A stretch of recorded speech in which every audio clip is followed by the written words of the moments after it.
ডিম ভুজিয়া বানানোর জন্য প্রথমে কড়াতে ৩-৪ চামচ সাদা তেলের ওপরে ৩টি ডিম ফাটিয়ে ছোট চামচের ১ চামচ নুন দিয়ে ভালো করে নেড়েচেড়ে ভেজে নিয়েছি।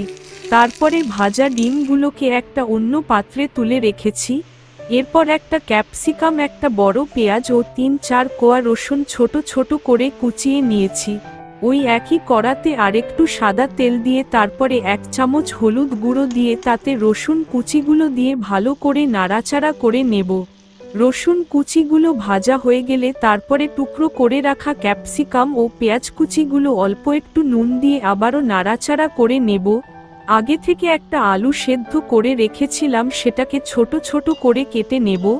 এরপর ওগুলো ভাজা হয়ে গেলে সিদ্ধ করা আলুটাও ওতে দিয়ে দেব। আবারও একবার ভালো করে সবগুলোকে নাড়াচাড়া করে নেব। সব উপকরণগুলো ভালো করে ভাজা হয়ে গেলে ভেজে রাখা ডিমগুলো ওর উপরে দিয়ে দেব। তারপর ডিমগুলো সমেত সমস্ত উপকরণ ভালো করে মিশিয়ে নেব। এরপর ১ চামচ চিনি ও টমেটো কেচার ও 2টো কাঁচা লঙ্কা দিয়ে দেব। সমস্ত উপকরণগুলো ভালো করে মিশিয়ে নেব। এবারে রেডি হয়ে গেল খুব সহজে ডিম ভুজিয়া। এটা রুটি ও পরোটা দুই দিয়ে খুব ভালো লাগে এবং ঝটফট রেডি হয়ে যায়। এই রকম আরও ভিডিও পেতে গেলে চ্যানেলটিকে লাইক, কমেন্ট, শেয়ার ও সাবস্ক্রাইব করুন।